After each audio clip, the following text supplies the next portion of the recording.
Hello friends, मैं हूं प्रियांक गोहिल और आज मैं आपसे बात करने वाला हूं most popular agriculture business ideas के बारे में। इंडिया के एग्रीकल्चर सेक्टर के बारे में आप सभी जानते ही हैं कि इंडिया की बहुत बड़ी पॉपुलेशन एग्रीकल्चर सेक्टर पर ही डिपेंडेंट है और ये पिछले कई सालों से 55% से ज़्यादा पॉपुलेशंस को एम्प्लॉयमेंट प्रोवाइड कराता है और साथ में इंडियन इकोनॉमी में भी बहुत अच्छा कंट्रीब्यूशन देता है। और इस सेक्टर ने टाइम के साथ इतनी अच्छी प्रोग्रेस की है कि अब हम एग्रीकल्चर प्रोडक्ट के नेट एक्सपोर्टर भी बन गए हैं।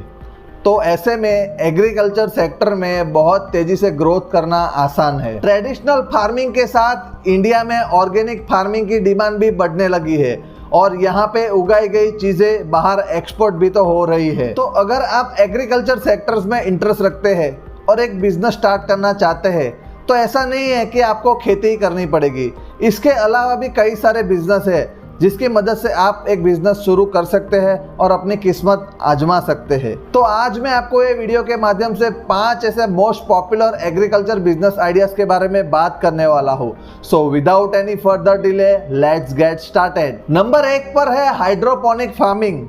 ज़्यादातर हम लोग यही सोचते हैं कि खेती सिर्फ ज़मीन में ही होती है, लेकिन आजकल पानी में भी खेती हो सकती है जिसको हम लोग हाइड्रोपोनिक टेक्निक कहते हैं, जिसमें फ्रेश वाटर्स की सप्लाई करके ज़्यादातर पत्तेदार वेजिटेबल्स को उगाया जाता है। तो अगर आप इस टेक्निक में यूज़ होने वाली चीज़ों का स्टोर खोलते हैं तो आप एक अच्छा प्रॉफिटेबल बिजनेस मॉडल बना सकते हैं। तो अब सवाल ये है कि हम जो भी चीज़ उगाएंगे उसको मिट्टी के बदले न्यूट्रिशन कहाँ से मिलेगा?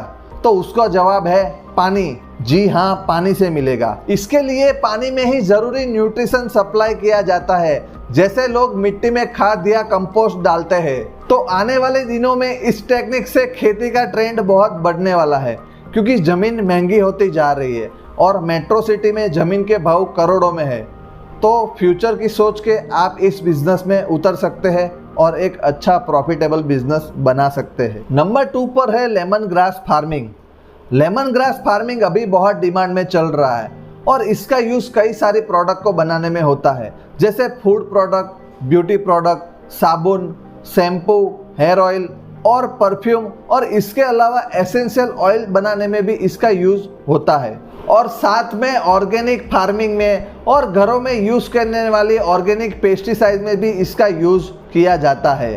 पिछले 5 सालों में देखा जाए तो भारत में हर साल 1000 टन से ज़्यादा लेमन ग्रास का प्रोडक्शन होता है और उसमें से भी 300 से 400 टन बाहर एक्सपोर्ट कर दिया जाता है। भारत सरकार के अरोमा मिशन के तहत पिछले कुछ सालों में बहुत सारे फार्मर ने लेमन ग्रास की फार्मिंग शुरू कर दी है और उससे अच्छा पैसा बना रहे हैं। तो आप भी इस बिजनेस को स्टार्ट करके अच्छा प्रॉफिट बना सकते हैं। नंबर 3 पर है मशरूम फार्मिंग। दुनिया भर में अमेरिका, चीन, नेदरलैंड और इटली जैसे बड़े देश मशरूम फार्मिंग के सबसे बड़े प्रोड्यूसर है। भारत में पिछले कुछ सालों से मशरूम फार्मिंग का क्रेज बहुत बढ़ता जा रहा है, जो 2020 के बाद 6% के रेट के साथ बढ़ता जा रहा है। इंडिया में बटन मशरूम की डिमांड सबसे ज़्यादा होती है, इसीलिए इंडिया में मशरूम की टोटल प्रोडक्शन का 75% बटन मशरूम ही उगाया जाता है।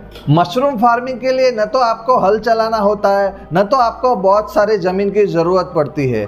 10 बाय 20 के छोटे से रूम से भी आप मशरूम फार्मिंग की शुरुआत कर सकते हैं। मशरूम फार्मिंग की सबसे अच्छी बात यह है कि साल में इसको 6 महीने से ज़्यादा उगाया जा सकता है और इंडिया में इसका मौसम अप्रैल से लेकर नवंबर तक अच्छा रहता है। तो अगर आप भी मशरूम फार्मिंग बिजनेस में इंटरेस्ट रखते हैं और ये बिजनेस स्टार्ट करना चाहते हैं तो सबसे पहले आपको आपकी राज्य की एग्रीकल्चर यूनिवर्सिटी से ट्रेनिंग लेनी होगी।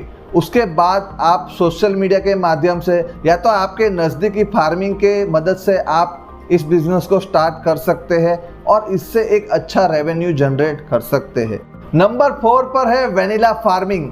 आज के ज़माने में सबसे पॉपुलर और सबसे ज़्यादा मुनाफे देने वाला बिजनेस में वेनिला फार्मिंग का नाम आता है। वेनिला फार्मिंग केसर के बाद दूसरी सबसे महंगी फार्मिंग मानी जाती है और भारत में इसका प्रोडक्शन कर्नाटक, केरल और तमिलनाडु में सबसे ज़्यादा होता है। वेनिला फार्मिंग का use chocolate, ice cream, pharmaceutical product और बेकरी प्रोडक्ट बनाने में होता है और टोटल प्रोडक्शन का 56% हिस्सा एक्सपोर्ट भी किया जाता है।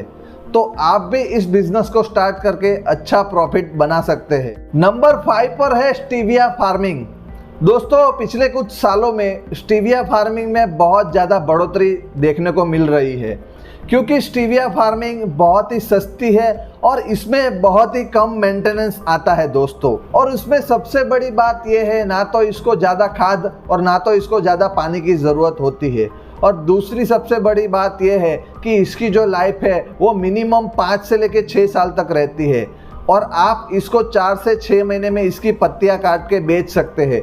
तो अगर ऐसा देखा जाए तो पूरे साल भर में 3 से 4 बार इसकी आप पत्तियां काट के मार्केट में सेल कर सकते हैं और अच्छा प्रॉफिट बना सकते हैं। भारत सरकार के नाबार्ड योजना के तहत हर किसान भाइयों को 30 लाख तक की लोन की सहायता मिल सकती है और इसमें आपको ट्रेनिंग भी दी जा सकती है और साथ में आपको बिजनेस करने में भी हेल्प करती है ये योजना। आप भारत में पतंजलि, हिमालय, डाबर, सन फार्मा जैसी बड़ी कंपनी को अपनी प्रोडक्ट बेच सकते हैं और उससे अच्छा पैसा बना सकते हैं। और साथ में आप अपने खुद का फूड प्रोसेसिंग यूनिट मैन्युफैक्चरिंग करके शुगर फ्री प्रोडक्ट बना के डायरेक्ट मार्केट में सेल कर सकते हैं और एक अच्छा बिजनेस बना सकते हैं। तो आपको इस फील्ड में तभी आना चाहिए जब इस बिजनेस में आप पैशनेट हो, आपको इस बिजनेस से खुशी मिलती हो, या तो आप इस बिजनेस में अपना ब्राइट फ्यूचर देखते हो। क्योंकि किसी भी प्रोफेशन में, बिजनेस में या फिर लाइफ में